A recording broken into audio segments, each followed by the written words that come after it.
सर्वश्रेष्ठ शक्तिमान कर कर्म नहार मान उच्च कोटि स्वाभिमान प्रभावशाली जित ठान सर्वश्रेष्ठ शक्तिमान कर। So hi everyone, my name is Jatin और आज अपन बात करने वाले हैं कि किस तरीके से how I cleared my CDS exam in the very first attempt. तो भाई सबसे पहले पेपर करने बताऊँ। पेपर में 3 पेपर होते हैं, 6 घंटे का टोटल पेपर रहता है। सुबह से शाम तक पूरा दिन लग जाता है। सबसे पहला पेपर होता है इंग्लिश का, फिर दूसरा पेपर आपका होता है लाइक मैथ्स का, और तीसरा पेपर जो आपका होता है वो जीएस का होता है। ठीक है, और जीएस और मैथ्स का पेपर लाइक चेंज हो सकता है उनका फॉर्मेट। शायद हमारा जीएस था पहले, उसके बाद मैथ्स था। तो पेपर ऐसा स्टार्ट हुआ कि मेरा लाइक पेपर देने जाने का ज़्यादा मूड था नहीं, क्योंकि I was preparing for CAT, और कैट का पेपर बहुत नज़दीक था। वो 28 नवंबर का था और ये वाला पेपर 8 नवंबर को था। तो लाइक मेरा सुबह तक बिल्कुल मूड नहीं था, बट सुबह एकदम से एक सी फीलिंग आई कि नहीं यार, मुझे पेपर देने जाना चाहिए, एटलीस्ट मुझे एक्सपीरियंस होगा। तो मैं बहुत लेट उठा था उस दिन सो के, और मैंने घर वालों किसी को नहीं बताया था कि मेरा पेपर है, ना मम्मी को बताया था। और एकदम से मैं फटाफट तैयार हुआ, खाना भी नहीं खाया, ना कुछ ब्रेकफास्ट किया, कुछ नहीं किया, सीधे गाड़ी उठाई और मैं निकल गया सेंटर की ओर, जो मेरे घर से काफ़ी ज़्यादा दूर था। जब गाड़ी निकाल के बाहर खड़ा हुआ, तो जब मम्मी ने पूछा कि कहाँ जा रहा है, तो मैंने बोला कि मम्मी पेपर है, पेपर देने जा रहा हूँ। पहले इसलिए नहीं पता, क्योंकि अगर पहले बताता तो बहुत ज़्यादा डांट खाता, और डांट खाता तो पहला स्टार्टिंग ही दिन की नेगेटिविटी से होती है और पेपर मेरा अच्छा नहीं जाता। तो मैंने उन्हें बताया पेपर देने जा रहा हूँ। फिर उन्होंने खाने पीने का क्या, उन्होंने बाहर से देख लूँगा वहाँ से। तो मैं पेपर देने गया। मैं पेपर के लिए सबसे लेट गया था। लाइक पुलिस वालों ने गेट लगा दिया था पेपर का, मतलब सेंटर का, कि कोई एंट्री नहीं ले सकता, बट उन लोगों ने फिर भी मेरे को लास्ट एंट्री के रूप में अंदर जाने दिया, क्योंकि मैं एकदम टाइम पे आया था। जब तक मैं पहुंचा तब तक आंसर शीट सारी बढ़ चुकी थी, क्योंकि जो सीडीएस का पेपर होता है वो अपने ऑफलाइन तरह ही होता है, जिसमें आपको ओएमआर शीट मिलती है, जिसमें आपको गोले भरने पड़ते हैं और आपको पूरी तरीके से एक शीट मीट वगैरह चीज़ें दी जाती हैं। तो फिर क्या हुआ कि मैंने पेपर दिया, मैंने पेपर लिखने बैठा मैं, और फिर इंग्लिश का पेपर स्टार्ट हुआ। मैं सबसे लेट पूछा था। मैं जैसे ही पूछा, मुझे उन्होंने ओएमआर शीट दे दी। मैंने ओएमआर शीट फिल करी। मेरी ओएमआर शीट फिल करते ही जैसे मैंने ओएमआर शीट फिल कर दी, तो फिर पेपर स्टार्ट कर दिया मैंने तुरंत। अच्छा बात ये थी कि इंग्लिश का पेपर था, और इंग्लिश का पेपर काफ़ी जल्दी हो जाता है। मैंने 45 मिनट्स के अंदर इंग्लिश का पेपर पूरा का पूरा कंप्लीट कर लिया। पेपर इंग्लिश का काफ़ी ज़्यादा नॉर्मल आता है, जिसमें आपको कोई भी ग्रामेटिकल चीज़ पढ़ने की ज़रूरत नहीं है। अगर आप इंग्लिश से काफ़ी ज़्यादा टच में हैं, अगर आप नॉवेल्स पढ़ रहे हैं, या अगर आपको कोई वर्ड मीनिंग से, अगर मैं सजेस्ट करूँगा आप एक बुक पढ़ लें सीडीएस के लिए, नॉर्मल लुइस करके। वो आपकी इससे वोकैब बहुत अच्छे हो जाएंगे, और आपको ये सीडीएस का पेपर एक तरीके से हलवा हो जाएगा इंग्लिश का। तो मैंने वो बुक करी हुई थी, और मैं इंग्लिश से ज़्यादा काफ़ी ज़्यादा टच में था, क्योंकि मैं एक इंग्लिश टॉक करके ऐप है, जिसका मैं आपको सजेशन दूंगा। उस ऐप को आप यूज़ करिए। मैं उस ऐप को कंटिन्यूसली यूज़ करता रहता हूँ, जिससे मेरा कम्युनिकेशन स्किल्स भी बनी रहती हैं, और आपको फिर एक अंदर से गट फीलिंग्स आती हैं क्वेश्चन देख के। आपको ग्रामेटिकल चीज़ों पर ध्यान नहीं देना पड़ता, आपके अंदर से गट फीलिंग आती है कि भाई हाँ ये आंसर है। आपके अंदर से गट फीलिंग आएगी कि नहीं भाई ये आंसर नहीं हो सकता। तो मेरे साथ भी कुछ ऐसी चीज़ें थी। फिर उसके बाद अगला पेपर हुआ। अगला पेपर था मैथमेटिक्स का। हाँ, अगला पेपर मेरे हिसाब से जहाँ तक मैथमेटिक्स का ही नहीं, अगला पेपर मैथमेटिक्स का नहीं था, अगला पेपर था मेरा जीएस का।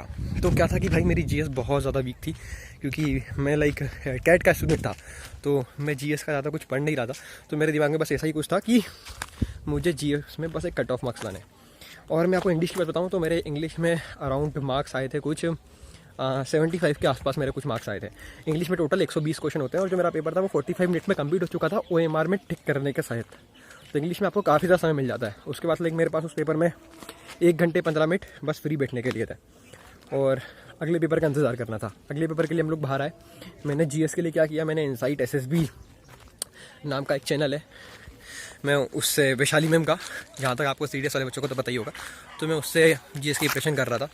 लाइक प्रिपरेशन ऐसे कि मैं 1 हफ्ते पहले से वो जो उनकी सारी 1 महीने की वीडियो डली रहती हैं, वो सारी की सारी 1 महीने पहले की वीडियोस देख रहा था कि कहाँ से इसमें से कुछ 6 या क्वेश्चन फंस जाए तो निकाला है। क्योंकि आपको शायद 20-25 नंबर चाहिए रहते हैं।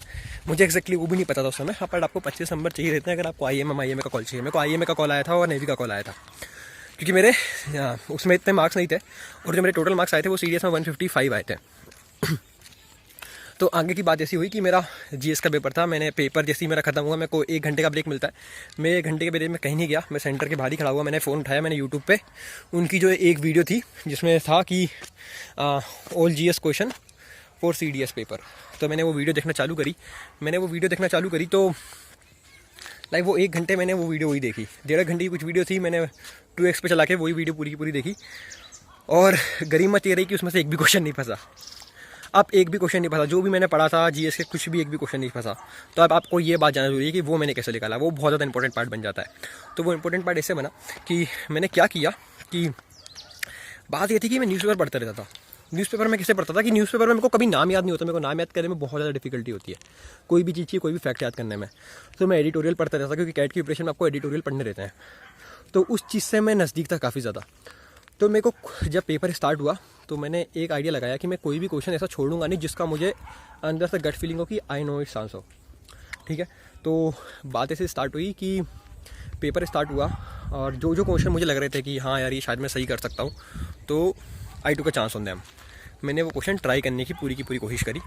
अब पूरी की पूरी कोशिश इन द सेंस कैसे करी मैंने कि अब लाइक यहाँ पे मेरा थोड़ा फेस ब्लैक आ सकता है, डार्कनेस आ सकती है क्योंकि मैं ऊपर जा रहा हूँ और शायद सूरज इस तरफ है। तो मैंने जो भी मुझे क्वेश्चंस अंदर से फीलिंग दे रहे थे कि भाई हाँ ये सही हो सकते हैं, मैंने उस क्वेश्चन को बिल्कुल पूरी तरीके से अटेम्प्ट करने की कोशिश करी। और एक अंदर से गट फीलिंग आ जाती है, अगर आप न्यूज़पेपर पढ़ते हो ना तो आपको अंदर से अंदाजा लेता है, आपको नाम सुन के लगता है कि हाँ भाई ये आंसर है, और I will suggest you to go with that. तो मैं उससे गया, मैंने वो सारे टिक करे और मेरे जीएस में नंबर आए 32 समथिंग लाइक दैट। अब मेरे 32 नंबर जब जीएस में आ गए तो फिर मैंने क्या किया कि 1 घंटे का ब्रेक मिला फिर मैंने थोड़ा कुछ खाया पिया। उसके बाद था मैथ्स का पेपर। मैथ्स ऑलरेडी स्ट्रॉन्ग थी काफ़ी ज़्यादा, क्योंकि जो आपको बताया मैंने कैट की प्रिपरेशन जो तीसरी बार चौथी बार बोल रहा हूँ शायद मैं, तो मैथ्स से भी मेरे को था कि बस मैथ्स में मुझे हाई स्कोर करना है। और मैथ्स के सीडीएस के पेपर के लिए सबसे इंपॉर्टेंट जो चीज़ है वो है ऑप्शनल एलिमिनेशन। आपको नहीं मतलब उन्हें कि आपको कितना आता है आपको कितना नहीं आता, वो पूरा का पूरा पेपर आंसर निकालने पे बेस नहीं होता, वो सारा का सारा पेपर ऑप्शन एलिमिनेट करने के ऊपर होता है। तो मैंने ऑप्शन एलिमिनेशन पे पूरी तरीके से ध्यान दिया और मैंने पूरा पेपर अटेंड कर लिया। उसमें 100 क्वेश्चन आते हैं मैथ्स में, बाकी दोनों में 120 आते हैं। मैंने मैथ्स का पूरा पेपर अटेंड कर लिया। लाइक मैं पहले क्वेश्चन से दूसरे क्वेश्चन तक चला गया मतलब आपको वो क्वेश्चन छोड़ना नहीं चाहिए। वो आपको बीच में ऐसे क्वेश्चन देंगे जो बहुत लेंदी होंगे, जो आपका पूरा समय बर्बाद कर देंगे। तो वो क्वेश्चन आपको समझने कि हाँ भाई ये क्वेश्चन आपको छोड़ने, वो क्वेश्चन मैंने छोड़े, इसलिए मैं पूरा पेपर अटेम्प्ट कर पाया। और मैथ्स में मेरे 70-72 के आसपास कुछ नंबर आए, तो मेरे जो टोटल था स्कोर वो 155 के आसपास कुछ पहुँच गया। और इस तरीके से मैंने सीडीएस का पेपर पहले अटेम्प्ट क्लियर करा, जबकि मेरी बिल्कुल प्रिपरेशन नहीं थी उसके लिए। तो यही चीज़ें आपको सजेस्ट करूँगा। एक बार मैं समाप्त कर देता हूँ पूरी चीज़ें कि सबसे पहले आपका इंग्लिश का पेपर होगा। इंग्लिश के पेपर के लिए मैं यही बोलूँगा कि आप एडिटोरियल पढ़ते रहिए, न्यूज़पेपर पढ़ते रहिए, कि वो आपको इंग्लिश के पेपर में भी हेल्प करेगा, वही आपको जीएस के पेपर में हेल्प करेगा बहुत ज़्यादा। और आप कोई भी एग्ज़ाम की प्रिपरेशन कर रहे हो, वो हर एग्ज़ाम में आपके काम आने वाली चीज़ है, तो वो आप बिल्कुल करें। ठीक है, तो सबसे पहले मैंने वो चीज़ स्टार्ट करी, मैं वो चीज़ साथ में करता रहा। उसके बाद अपन बात करते हैं मैथ्स के लिए आप कोई भी अर्थमेटिक की बुक पकड़िए, कुछ भी करिए और ऑप्शन एनिमेशन पे ध्यान दीजिए। और कोई भी एक क्वेश्चन पे स्टिक मत रखिए ज़्यादा देर तक। जहाँ आपने कोई क्वेश्चन पे स्टिक लगा, आपने दिल से लगा लिया कि भाई ये मुझे करना ही है, वहाँ पर आप रहेगा उस क्वेश्चन के लिए। और जहाँ पर आपने कोई क्वेश्चन को दिल से नहीं लगाया, वहाँ पर पेपर निकल जाएगा। उसके बाद आती है बात अपने जीएस की। तो जीएस में कुछ ऐसा करना है कि न्यूज़पेपर पढ़ेंगे तो उससे क्या होगा कि साथ में चीज़ें बनी रहेंगी एकदम। मालूम चलता रहेगा कि क्या एकदम अंदर से गट फीलिंग आएगी कि ये आंसर है, ये आंसर नहीं है। तो उसके लिए न्यूज़पेपर पढ़ना बहुत ज़रूरी, न्यूज़पेपर से बहुत ज़्यादा काम हो जाएगा। तो ये थी मेरी टिप अगर आप चाहते हैं सीडीएस पेपर एक बार में निकालने के लिए। Thank you very much for watching this video. अब आप ये सोच रहे हैं कि मैं कौन सी जगह में घूम रहा हूँ। मैं घूम रहा हूँ स्पेशल डिफेंस फोर्स के एरिया में। यहाँ पर like training centre of hawk commandos. तो मैं आपको इसका कुछ ना कुछ थोड़ा बहुत हल्का फुल्का दिखा सकता हूँ, ज़्यादा नहीं दिखाऊंगा डीप में, क्योंकि साइज सेंसिटिविटी इश्यू हो सकते हैं। तो लाइक थोड़ा बहुत मैं आपको बताता हूँ चीज़ें कैसी क्या हैं। यहीं पर मैंने अपने एसएसबी के लिए ग्रुप टास्क के लिए प्रिपरेशन करी थी, क्योंकि यहाँ पर बहुत सारी चीज़ें हैं ग्रुप टास्क के लिए जो मैं आपको अगली वीडियो में बताऊँगा। और अगर आप एसएसबी इंटरव्यू के लिए जानना चाहते हैं, एसएसबी इंटरव्यू प्रोसेस क्या थी, क्योंकि मुझे इलाहाबाद से कॉल आया था, जो कि अपने आप में रिजेक्शन सेंटर भी कहा जाता है। तो वो भी बहुत ज़रूरी रहेगी आपके लिए वीडियो देखना, तो आप वो वीडियो देख सकते हैं। इस वीडियो के एंड स्क्रीन में लगा दूंगा मैं, या फिर चाहे तो चैनल पे जाके भी देख सकते हैं। Thank you very much for watching this video.